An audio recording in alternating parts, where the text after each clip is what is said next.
எனக்கு தெரிஞ்சு 2007 first bitcoin வந்து வந்தது. பிட்காயின் வந்து அப்போ தான் சேல் பண்ண ஆரம்பிக்கிறாங்க ஃபாரினில்.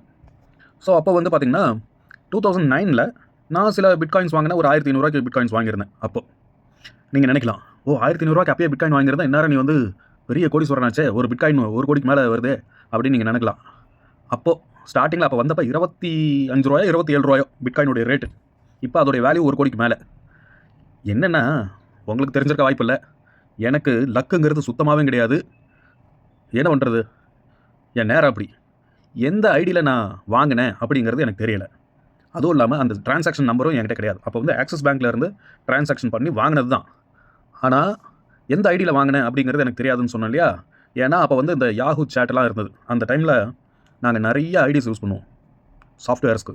அதாவது ஒரு வேற ஒருத்தவங்க ஐடி வந்து ஹேக் பண்ணுறதுக்கு, அவங்க ஐடியை லாக் பண்ணுறதுக்கு, அந்த மாதிரி நிறைய சாஃப்ட்வேர்ஸ் யூஸ் பண்ணுவோம். என்னடா உருட்டுற, என்ன ஹேக்லாம் பண்ணுவியா நீ, உனக்குலாம் உன்னை மூஞ்ச பார்த்தா அப்படிலாம் தெரியலையே, என்னடா உருட்டுற, என்ன எத்தனை ஐடி வச்சுருப்ப அப்படின்னு தானே நினைக்கிறீங்க. ஒரு 8 லட்சம் ஐடி 9 லட்சம் ஐடி இருக்கும், அந்த அளவுக்கு இருந்தது. அப்போது 1 TB ஹார்ட் டிஸ்க் போட்டிருந்தேன் என்னுடைய சிஸ்டமில். அதில் நிறைய டீட்டெயில் இருந்தது. ஹார்ட் டிஸ்க்கு கிராஷ் ஆகி போச்சு. அந்த ஹார்ட் டிஸ்க் இன்னும் வச்சிருக்கேன். அதை எனக்காக ரிட்ரைவ் பண்ண முடியுமான்னு தெரியல. அதில் ஏகப்பட்ட விஷயங்கள் இருக்குது உள்ள. அந்த அளவுக்கான வேலைப்பாடுகள்லாம் அப்போ பண்ணது தான். இப்போது சில ஐடிஸ் வந்து உங்களுக்கு காமிக்கிறேன், சும்மா பாருங்கள்.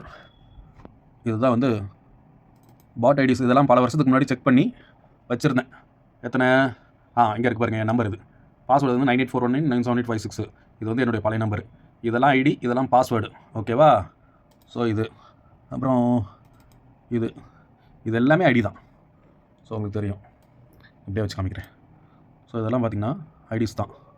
இதெல்லாம் ஐடியெலாம் வந்து நாங்கள் இந்த ரேபிட் ஷேரு, ஹிப்போ அப்படின்னு இதெல்லாம் இருக்கு இல்லையா, ஃபைல் அப்டேட் பண்ணுற இதெல்லாம் இருக்கு இல்லையா, இங்கே பாருங்கள், இதெல்லாம் ஐடி தான். இந்த மாதிரி ஐடியெலாம் நீங்கள் இந்த காலத்தில் இருக்கிறவங்க பார்த்துருக்க மாட்டீங்க.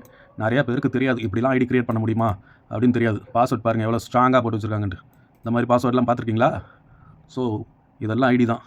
இதில் என்னுடைய நம்பர் ஐடிலாம் நிறையா இருக்குமே. என்னுடைய நம்பர் ஐடிஸ்லாம் நிறையா வச்சுருந்தேன். அதெல்லாம் எந்த ஃபைலில் இருக்குன்னு தெரியல. ஸோ இதெல்லாம் பாருங்கள். இதெல்லாம் எப்படிடா க்ரியேட் பண்ணுவீங்க அப்படி தானே நினைக்கிறீங்க. உட்காந்து ஒன்று ஒன்றா நம்பர் போட்டு க்ரியேட் பண்ணுவாங்க போல இருக்குது அப்படின்னு நினைக்கிறீங்களா? அதெல்லாம் கிடையாது. இதெல்லாம் வந்து ஐடி க்ரியேட்டர்னே ஒரு சாஃப்ட்வேர் இருந்தது. அதில் ஒரு ஐடி போட்டு விட்டு, அதாவது இப்போ ஆர்பிட்டா கிரஹாம் அப்படின்னா ஆர்பிட்டா கிரஹாம்னு மட்டும் போட்டால் போதும். அதுவே அடுத்து 1 2 3 4 அந்த ஐடி எல்லாம் க்ரியேட் பண்ணி பாஸ்வேர்டு சேம் பாஸ்வேர்டை கொடுத்து ஐடியை க்ரியேட் பண்ணி வச்சிரும். அந்தளவுக்கு இருந்தது அப்போ சாஃப்ட்வேர்ஸ் எல்லாம். இப்போ வேறு லெவலில் போயிடுச்சு தான். ஆனால் நாங்கள் அதை பற்றி எதுவும் கண்டுக்கல. அதுக்கப்புறம் அப்படியே வந்துட்டோம். ஸோ இதெல்லாம் பார்த்திங்கன்னா இதெல்லாம் இந்த ஐடிஸ் தான். ஸோ இங்கே பாருங்கள், பாட் ஐடிஸ். இதெல்லாம் பாட் ஐடிஸ்ன்னு சொல்லுவோம். ஸோ இதெல்லாம் வந்து அந்த சேட் ரூம்குள்ளே லோட் பண்ணுறதுக்கான ஐடிஸ். இதெல்லாம் எத்தனை ஐடிஸ் இருக்குது இதில் சும்மா கணக்கு பண்ணாலே ஒரு 5000 ஐடி இருக்கும் போல இருக்குது இந்த ஒரு ஃபைலில். இதுக்கப்புறம் இந்த ஒவ்வொரு ஃபைலையும் ஓப்பன் பண்ணோம்னா நிறையா இருக்கும். இதில் கம்மியாக தான் இருக்குது. இது வந்து இங்கெல்லாம் நிறையா வச்சுருப்போம் பாருங்கள். இதெல்லாம் வந்து நிறையா இருக்குது. ஓகேவா? ஸோ இந்த மாதிரி ஐடிஸ்லாம் நிறையா வச்சுருந்தோம். ஒரு 8 லட்சம் ஐடி வச்சுருந்தேன்னா எனக்கு மட்டுமே பாட் ஐடிஸ் அவ்வளோ வச்சுருந்தேன். ஸோ இந்த ஐடியில் ப்ரைமரியாக ஒரு சில ஐடிஸ் யூஸ் பண்ணுவோம். எங்களுடைய ஐடி வந்து நிறையா, இப்போ ப்ளூ ட்ராகன், வயலட் வேம்பயர், இந்த மாதிரி நிறைய ஐடிஸ் யூஸ் பண்ணுவோம். அதில் எந்த இதில் வந்து அப்போல்லாம் வந்து இந்த ஆப்லாம் கிடையாது. மெயில் கான்வர்சேஷன் தான், மெயில் மூலயமா வாங்குறது தான். அப்போ ஏதோ ஒரு லிங்க்கில் நான் வாங்கினேன், அது மட்டும் ஞாபகம் இருக்குது. ஆனால் எந்த லிங்க்கு, எதில் போய் வாங்கினேன், அதோடைய நம்பர் இல்லைன்னு எதுவுமே எனக்கு தெரியல. ஏன்னா பல வருஷம் நான் அதை அப்படியே விட்டுட்டேன். என்னுடைய ஒரிஜினல் ஐடிஸே வந்து உள்ள எந்த மெயிலுமே இல்லை. பல வருஷம் கழித்து நான் லாகின் பண்ணும்போது எந்த இதுவுமே இல்லை, கண்டென்ட்டுமே இல்லை. அப்போ நான் என்ன பண்ணுறது, ஏன் லக்கு அவ்வளோதான். சரி ஓகே, அதுதான் ஒன்று போச்சு. சரி பரவாயில்ல, அதனால் ஒன்றும் தப்பு இது சொல்ல. எதுக்காக இது சொல்கிறேன்னா, நான் அப்போ வாங்கும்போது பிட்காயின்னு மட்டும் ஒன்று இருந்துச்சு. ஆனால் இன்றைக்கி கிட்டத்தட்ட 500 காயினுக்கு மேலே வந்துருச்சு. பிட்காயின் மாதிரி 500 டிஃப்ரெண்ட்டான கிரிப்டோ இருக்குது. எதுக்காக இது சொல்கிறேன் அப்படின்னா, கொரியா, சைனா இவங்க எல்லாம் அங்கே மைனிங் பண்ணிகிட்டே இருக்காங்க. பிட்காயின் மைனிங் பண்ணிகிட்டே இருக்கிறாங்க, கிரிப்டோ மைனிங் பண்ணிகிட்டே இருக்காங்க. ஏன்னா அதுதான் ஃப்யூச்சர்னு ஏற்கனவே நான் வாங்குறப்ப ₹25 ₹27 இருந்த காயினு இன்றைக்கி ₹1 கோடி. 2009, இப்போ 2026, 20 வருஷம், 17 வருஷம் தான் சொல்லப்போனால் 17 வருஷம்.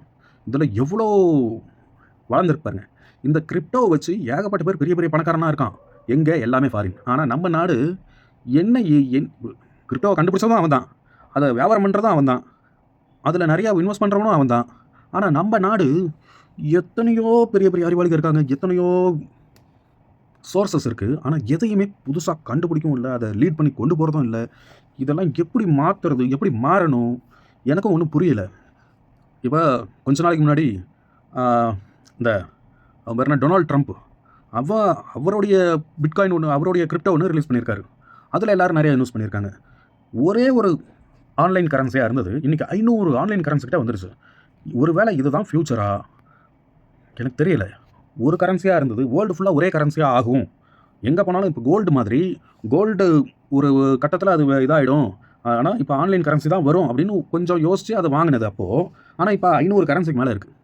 இப்போ ஒவ்வொரு நாட்டுக்கு ஒரு கரன்சி இருக்கிற மாதிரி அப்படிலாம் இருக்காது ஃப்யூச்சரில். ஒரே கரன்சியாக தான் இருக்கும், அது இந்த பிட்காயின் மட்டும்தான் இருக்கும் அப்படின்னு நினச்சது தான். ஆனால் இப்போ வந்து 500 கரன்சி கிட்ட, 500 கிரிப்டோ கிட்ட இருக்குது. இதை எப்படி, எனக்கு ஒன்றுமே புரியலை இப்போ. சரி, இந்த கான்செப்டை விட்டுரும், அது எதனால் எதுக்கு அப்படின்றத விட்டுரும்.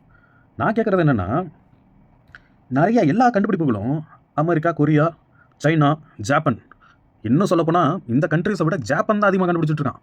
அவன் ஆதி காலத்துலேருந்து இதுக்கே அவனெல்லாம் போட்டு அடின்னு அடித்தாங்க எல்லா நாட்டுக்காரனும். யூகேலாம் ஜப்பானை போட்டு அடி, செம்ம அடி. யூஎஸ்லாம் செம்ம அடி அடித்தாங்க. ஒரு 2-3 நகரத்தையே கோலத்துனானுங்க. அட்டாமிக் பாம்பு போட்டு புல்லு பூண்டு, இன்னைய வரைக்கும் புல்லு பூண்டு இல்லாத அளவுக்கு கொடூரமாக அடித்தானுங்க. ஆனால் சின்ன நாடு, அவனுங்களாம் கூட எவ்வளோ வளர்ந்துட்டானுங்க. மக்கள் தொகையில் பெரிய நாடு இந்தியா. இங்கே வந்து எதனால் இது வந்து, நானே வந்து இத்தனை விஷயம் சொல்கிறேன், நானேவும் முட்டாள்தான். அப்போ இந்த ஒரு அமெரிக்காவில் ஒரு சின்ன பையன் 12 வயசு 13 வயசு இருக்கும், அவன்லாம் பில்லியனியர், வெறும் கிரிப்டோவில் இன்வெஸ்ட் பண்ணியே. இந்தியாவிலையும் 1-2 பேர் இருப்பாங்க, ஆனால் வெளியில் தெரியாது. நார்த் இந்தியாவில் ஒருத்தவன் இருக்கான், ஆனால் வெளியில் தெரியாது. நான் கூட படித்தேன் அவனை பற்றி. அப்போது இந்த கிரிப்டோ வந்து என்ன பண்ணுறாங்கன்னா, மைனிங் பண்ணுறாங்க. அதுக்கான மிஷின்ஸு, அதுக்கான இன்வெஸ்ட்மெண்ட்டு அதெல்லாம் போட்டு கொரியா கவர்மெண்ட்லாம் கொரியனை அவனே மைனிங் பண்ணுறான். அது மட்டும் இல்லாமல் அவன் ஒவ்வொருத்தவனுக்கும், இப்போ தனிப்பட்ட ஒவ்வொரு மனுஷனுக்கும் ஒரு சின்னதாக ஒரு திருட்டு புத்தி இருக்கும் தெரியுமா? சின்னதாக, எவ்வளோ நல்லவனாக இருந்தாலும் சின்னதாக மைன்யூட்டாக ஒரு திருட்டு புத்தி இருக்கும். அதாவது இப்போ ரோட்டில் போயிட்டுருக்கோம், யாரதோ ஒரு ரூபா கிடந்தா கூட அது வந்து நம்மளது இல்லை தான், ஆனால் அதை எடுத்தாலே அது ஒரு திருட்டு புத்தி தான். இந்த மாதிரி இருக்கு இல்லையா? கொரியன்லாம் என்ன பண்ணுவாங்க, நார்த் கொரியாக்காரங்களாம் இருக்காங்க இல்லையா, கிம் யோங் ஜோங், பயங்கரமான படையெல்லாம் வச்சுருக்கா. அப்படி ஹேக்கர்ஸ் பட கவர்மெண்ட்டே வச்சுருக்கான். கொக்கி போட்டுக்கிட்டே இருப்பான் பேங்க்குகளுக்கு, எல்லா பேங்க்குகளுக்கும் கொக்கி போட்டுக்கிட்டே இருப்பான், பக் அனுப்பிச்சிக்கிட்டே இருப்பான். என்றைக்கா ஒரு நாள் அது பக் வந்து அந்த பேங்கிங் சிஸ்டமில் கரெக்ட் ஆகுது அப்படின்னா டாக்குன்னு தூக்கிடுவான், அமௌண்ட் தூக்கிடுவான். அந்த அளவுக்கான ஃபோர்ஸஸ் எல்லா இதுலேயும் வச்சுக்கிட்டே இருக்கிறான். அப்படி ஒவ்வொரு நாடும் மறைமுகமாக வச்சுட்ருக்காங்க. இங்கே இந்த மாதிரி சிஸ்டம்லாம் ஏதாவது இருக்கா, பண்ணுறாங்களா தெரியல. இன்னும் நிறைய கண்ட்ரிஸ் தெரியாது, வெளியில் தெரியாது. சைனாலாம் ஏக்கர் கணக்கில் மைனர்ஸ் போட்டு காயின் மைன் பண்ணிக்கிட்டே இருக்கான். இங்கே ஒரு இத்தனை சதவீதத்தில் 0.00000001% கூட இந்த மாதிரிலாம் இருக்குன்னே தெரிய மாட்டேங்குது. அந்த அளவுக்கு இந்த நாட்டில் எல்லாமே வந்து, நான் தான் சொல்கிறேன்ல, இதுக்கு முன்னாடி ஒரு மல்டிநேஷ்னல் கம்பெனி அதில் போயிட்டு ஒர்க் பண்ணிகிட்டு இருந்தேன். ஒரு மல்டிநேஷ்னல் கம்பெனி, அவ்வளோ பெரிய கம்பெனி, அவ்வளோ இன்வெஸ்ட்மெண்ட், அத்தனை பேர் வேலை செய்கிறாங்க. அவங்க வந்து அவனுக்குன்னு ஓனாக ஒரு சாஃப்ட்வேர் வச்சுக்காம எக்ஸலை யூஸ் பண்ணிகிட்ருக்கான். அதுவும் ரொம்ப கிரிட்டிக்கலான வேலை. ஒரே ஒரு ப்ராடக்ட் பண்ணுறதுக்குன்னா 10 பையர் இருக்கான், 10 டிஃப்ரெண்ட்டான பையரும் 10 டிஃப்ரெண்ட்டான ப்ராடக்ட் இருக்கும். அந்த ஒரு ப்ராடக்ட்லேயும் வித்தியாசமான ரா மெட்டீரியல்ஸ் இருக்குது, வேறு கலர் இருக்குது, வேறு காம்பினேஷன் இருக்குது. இத்தனை இது வந்து ஒரு காம்ப்ளிகேட்டான ஒன்று. எக்ஸாம்பிள் சொல்கிறேனே, இப்போ இந்த டிஷர்ட்னு வச்சுங்க, இந்த ப்ராடக்ட் வந்து டிஷர்ட்னு வச்சுங்க. இந்த டிஷர்ட் இந்த ஒரு கலரில் மட்டும்தான் வருமா? இதுவே வந்து 20 கலரில் இருக்கும். அந்த 20 கலரில் வேறு சைஸில் இருக்கும், வேறு சைஸில் வேறு இந்த ஜிப் வச்சுருக்கோம், இது ரவுண்ட் நெக்கு, வி நெக்கு, இப்படி வேறு இருக்கும், நிறைய காம்பினேஷன்ஸ். அப்போது இதுக்குன்னு ஒரு ப்ராப்பராக ஒரு சாஃப்ட்வேர் பண்ணணும்னு ஒரு புத்தி இல்லை. எக்ஸலில் வச்சு அதில் போட்டுட்ருக்கானுங்க எல்லாம். அதில் என்ன போடுறாங்க, திடீர்னு ஒரு காலம் ஆட் பண்ணுறாங்க, திடீர்னு ஒரு ரோ ஆட் பண்ணுறாங்க. ஐயோ, ஒரு முட்டாள் கூட்டமாக நான் பார்க்குறேன். அது ஒரு நமக்குன்னு ஒரு டிசைன்டு பர்ஃபெக்டாக இந்த இது இப்படி பண்ணால் இத்தனை ஆள் கம்மி பண்ணலாம், இவ்வளோ வேலை கம்மி பண்ணலாம், இந்த வேலைகளை இவ்வளோ சீக்கிரம் முடிக்கலாம், இவ்வளோ காம்ப்ளிகேட்டடாக ஆக்க தேவையில்லை. அந்தளவுக்கு சோர்ஸஸ் இது இருக்குது, ஆப்ஷன்ஸ் இருக்குது. ஆனால் அது கூட தெரிய மாட்டேங்குது அவங்களுக்கு. எக்ஸலில் போட்டுக்கிட்டு புதுசாக இப்போ ஒரு 10 ப்ராடக்ட் ஆட் ஆகுதுன்னா எக்ஸ்ட்ரா ஒரு காலம் போடுறானுங்க. இதில் சில முட்டாள்கள் இன்னும் இருக்காங்க, இன்னும் அவனெல்லாம் பார்த்தா எரிச்சலாக வரும். என்னென்னா நோட்டில் எழுதிட்டு இருக்கிறான். ஒரு வேலையை வந்து எப்படி சிம்பிள் பண்ணுறதுன்னு தெரியல. அதை எப்படி மல்டிப்ளை 4-5 வேலையாக மாற்றுறதுன்னு தான் எழுதி கொடுத்துட்ருக்காங்களே தவிர எனக்கு செம்ம கடுப்பாகி போச்சு. இந்த முட்டாள் கூட்டத்தில் நம்ம இருந்தோம்னா நம்மளும் முட்டாள் ஆகிடுவோம். ஐயா சாமி என்ன ஆளை விடுங்கடா ஐயப்பா அப்படின்னு தெரிஞ்சுக்கிட்டு ஓடி வந்தேன். ஓ, அந்தளவுக்கு ஒரு என்ன சொல்கிறது, இந்த நாட்டிலேயும் அப்படி வச்சுருக்காங்களா? நம்ம எஜுகேஷன் சிஸ்டம் அந்தளவுக்கு இதாக இருக்குதா? எதனால் இப்படி இருக்காங்க? ஏன்னா நாலேஜுங்கிறது நிறையா இருக்குது. போய் தேடி தேடி தேடி ஓடணும். ஆனால் இங்கே அந்த மாதிரி எதுவுமே இது இல்லை. இன்னும் சொல்லப்போனால் இங்கே இத்தனை பேர் இருக்காங்க. ஏதாவது ஒன்று புதுசாக கண்டுபிடிச்சிருக்காங்களா? ஆனால் நம்ம ஆளுக்கு வந்து எல்லாமே கம்பேரிசன் தான். அன்றைக்கி ஒரு வீடியோ பார்க்குறேன், ஃபேஸ்புக்கில் எதில் ஒன்றுத்தில் அதில் இது போட்டிருக்கான். ஒரு வீடியோ வடக்குலாம் பாருங்கள், ஒரு கார் போயிட்டுருக்கு, ஒரு 4-5 பேர் வந்து நடுவில் கட்டையை வச்சுட்டு நிற்கிறான் காரை வந்து கொள்ளடிக்கிறதுக்கு. அந்த வீடியோவை போட்டு வடக்குலாம் பாருங்கள், ரோட்டில் போகிறதுக்கே பாதுகாப்பு இல்லை, ஆனால் தமிழ்நாட்டு இதில் வந்து கேள்வி கேட்பானுங்க, என்ன ஆட்சி பண்ணுறீங்க அப்படின்னு. ஏன்னா வடக்கில் என்னமோ நடந்துட்டு போகுது. நான் கேட்குறது என்னென்னா, அங்கே என்னமோ நடந்துட்டு போகுது, நம்ம இங்கே ஏன் இத்தனை குற்றம் நடக்குது? இங்கே குற்றமே நடக்கக்கூடாது, இதை தான் நம்ம கேட்கணும். அதை விட்டுட்டு அங்கே இப்படியெல்லாம் நடக்குது, அதெல்லாம் கம்பேர் பண்ணும்போது இதெல்லாம் கம்மி தான் அப்படின்றானுங்க. ஸோ இவனுங்களாம் என்ன சொல்கிறது நான்? அப்புறம் இன்னும் நிறையா இந்த மாதிரியே ஒன்று யோசிக்கும் போது கடுப்பு, அந்தளவுக்கு கடுப்பாகுது. சரி, ஓகே. பிட்காயின் பற்றி யாருக்காவது தெரியும்னா கொஞ்சம் எனக்கு மெசேஜ் பண்ணுங்கள்.